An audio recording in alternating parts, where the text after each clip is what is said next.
सिंचन के last episode को लेकर जब मैंने इंटरनेट में खोज की तो मेरे समक्ष कुछ विचित्र सी एंडिंग आई और मेरे मन में कुछ प्रश्न उठे, जैसे कि क्या सिंचन की आखिरी एपिसोड में मृत्यु हो जाएगी? न सिर्फ सिंचन बल्कि क्या उसकी बहन हिमावारी भी सड़क दुर्घटना की बात नहीं रहेगी? और जितने भी एपिसोड हमने देखे हैं वह मित्सी नोहरा ने डिप्रेशन की स्टेट में सिंचन के जाने के बाद लिखे हैं, वह भी क्रियोस से। और क्या तभी इस शो का नाम कर्णस इंजन पड़ा? तो मेरे पास सिंचन के लास्ट एपिसोड को लेकर दो एंडिंग्स हैं, पहली सिंचन की डेथ वाली और दूसरी मिरियस पर्सन एंड ड्राइंग वाली। और इन दोनों ही एंडिंग्स को हम इस वीडियो में देखेंगे। तो पहली एंडिंग की स्टार्टिंग कुछ ऐसी है कि मित्सी नहराना रही थी, वो डिप्रेस्ड थी, कारण कुछ समय पहले उसके साथ कुछ ऐसा हुआ था जिसने उसकी मानसिक हालत को खराब कर दिया था। मिथि ने अपने जीवन के कुछ महत्वपूर्ण पलों के साथ उस ड्राइंग बुक की स्टार्टिंग की थी जिसमें सबसे पहले उसने हिरोशी नहारानी थी, कैसे उनके बीच दोस्ती हुई और फिर प्यार हुआ था, एंड देन कैसे उन दोनों की शादी हुई थी। हिरोशी को जॉब के लिए संघर्ष करना पड़ा था, लेकिन बाद में उसको जॉब मिल गई थी। रोसी और हैरी की मिस्सी के साथ शादी होने के कुछ समय बाद उनके घर में एक बेटे का जन्म हुआ जिसका नाम था सिंचन। सिंचन बचपन से ही बहुत ही ज्यादा शरारती बच्चा था। भले ही वो 5 साल का था, लेकिन उसका दिमाग किसी बड़े से कम नहीं था। उसके जॉक्स ह्यूमर्स अलग ही लेवल के थे, जिस कारण कई बार उसकी मॉम उसको डांटती कि तुम 5 साल वाले बच्चों की तरह हरकतें क्यों नहीं करते हो। एक दिन सड़क किनारे एक बॉक्स में सिंचन को एक डॉग दिखाई देता है। वो सीरो था। सिंचन उसको घर ले जाता है और अपने साथ रखने के लिए जिद करने लगता है। काफी जीत के बाद सिंचन के पेरेंट्स सीरो को अपने साथ रखने के लिए तैयार हो जाते हैं और सीरो उनकी फैमिली का मेंबर बन जाता है। सिंचन और सीरो की एक गहरी दोस्ती हो जाती है। इसी बीच उनके परिवार में एक और मेंबर का जन्म होता है जो थी हेमावारी, और इसके साथ ही उनकी फैमिली पूरी हो जाती है। लेकिन एक दिन हैरी जॉब में गया था और मित्सी को अर्जेंट सुपरमार्केट जाना पड़ता है।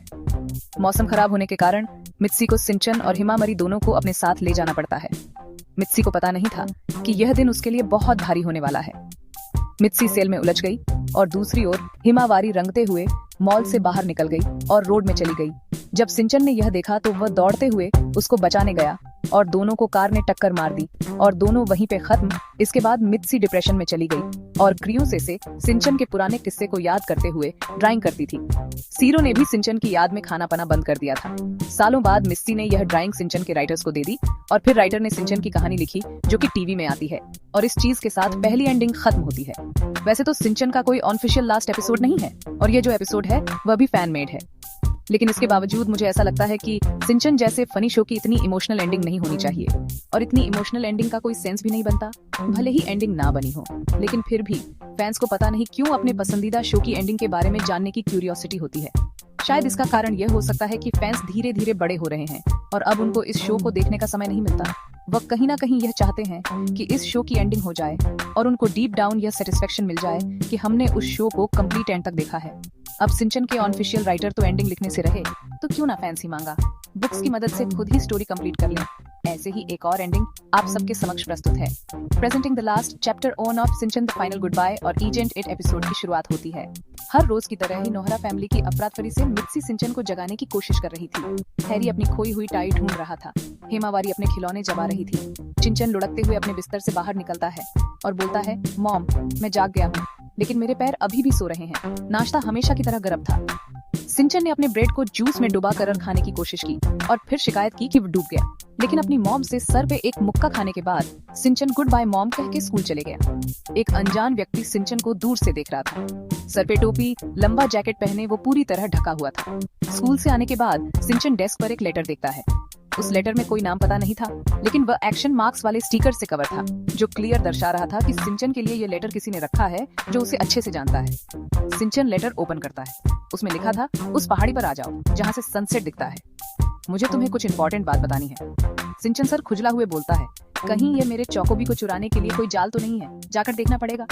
रास्ते में वह एक अनजान व्यक्ति से टकराता है और उस अनजान व्यक्ति की एक ड्राइंग बग नीचे गिर जाती है।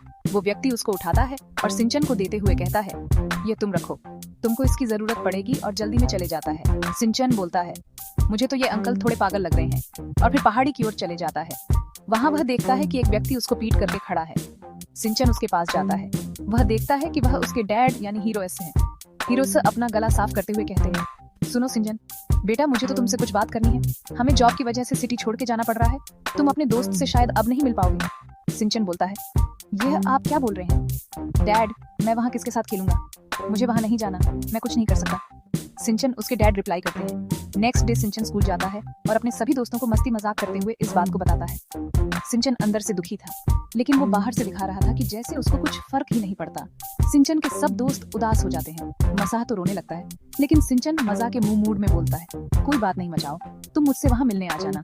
इसके बाद शाम को सिंचन और उसकी फैमिली सबसे मिलने के बाद गाड़ी में बैठ के रेलवे स्टेशन जाती है और वहाँ से फिर ट्रेन में बैठ के चले जाते हैं। काफी साल बीत जाते हैं और एक दिन सिंचन के पुरानी स्कूल में एक पार्सल आता है। जब उस पार्सल को खोलते हैं तो उसके अंदर एक मांगा थी जिसमें सिंचन और उसके सारे दोस्तों की बचपन की कहानियां, एडवेंचर, शरारतें लिखी हुई थी। वे लोग उस मांगा के बारे में पता करते हैं तो उनको पता चलता है कि यह मांगा तो सिंचन ने लिखी हुई है। सिंचन अपने ह्यूमर्स की वजह से बहुत पॉपुलर हो चुका था। वो मांगा राइटर बन चुका था और अपनी बुक्स में लिखी किस्से कहानियों से सबको हंसाता था। लेकिन सिंचन तो बच्चा था, उसको बचपन का इतना सब याद कैसे रहा? तो हुआ क्या था कि जो ड्राइंग बुक अनजान व्यक्ति ने सिंचन को दी थी वो सिंचन ने तो यूज नहीं की, लेकिन उसमें सिंचन की मम ने खाली समय में अपने दिन को और सिंचन की सारी हरकतों को लिखा था। और सालों बाद जब न 15-20 साल का हो गया था तब उसको एक दिन ये बुक मिलती है। उसको याद आया कि यह तो उस अनजान व्यक्ति ने मुझे दी थी। सिंचन ने उसको खोला तो उसमें मित्सी ने बहुत सारे बचपन के मूवमेंट्स लिखे थे जिनको पढ़ के सिंचन को बहुत अच्छा लगा। तब उसने उस बुक की हेल्प से और अपनी यादाश्त की मदद से अपने बचपन के ऊपर एक मांगा लिखी। लेकिन यहाँ पे एक रहस्य छूट जाता है, वो अनजान व्यक्ति कौन था? क्या वो फ्यूचर से आया हुआ सिंचन तो नहीं था जो पास्ट में जाकर वो ड्राइंग बुक दे गया? लेकिन सिंचन में तो टाइम मशीन वाला कॉन्सेप्ट ही नहीं है, तो कहीं बुक देना सिर्फ एक कोइंसिडेंट तो नहीं था? इसका जवाब मुझे फिलहाल तो नहीं पता। अगर आपको पता है तो आप लोग बता सकते हो। एनीवे, इस सवाल के साथ ये एपिसोड खत्म होता है। अब एक तरफ है इमोशनल एंडिंग और दूसरी तरफ है हैप्पी एंडिंग, जिसमें सिंचन अपने ह्यूमर्स का यूज करके मांगा राइटर बन जाता है। अब ये आप पे डिपेंड करता है कि आपको कौन सी एंडिंग पसंद आई। ऑनफिशियल सिंचन की एंडिंग शायद ही हमें कभी देखने को मिलेगी। इसका एक कारण यह है कि जिन्होंने सिंचन को लिखा था उनकी 2009 में एक पहाड़ी से पैर फिसलने की वजह से डेथ हो गई थी। तो जिसने इस शो को शुरू किया वो तो इसको खत्म नहीं कर पाएंगे, लेकिन उनके कारण करोड़ों बच्चों का बचपन बहुत ही खूबसूरत रहा, जो कि बहुत बड़ी बात है। सिंचन के रूप में उनको और उनके काम को हमेशा याद रखा जाएगा। अगर कभी सिंचन का ऑनफिशियल लास्ट एपिसोड आए तो मैं उम्मीद करूंगा कि वह हैप्पी एंडिंग वाला हो। एनीवे, वो मिस्टीरियस पर्सन कौन हो सकता है गेस करना? और अब कौन से शो का लास्ट एपिसोड देखना चाहते वो भी कमेंट्स में बताना। जल्द मिलते हैं। संगीत बच्चे दिन पे दिन शैतान होते जा रहे हैं। जरा देखो ये कमाल।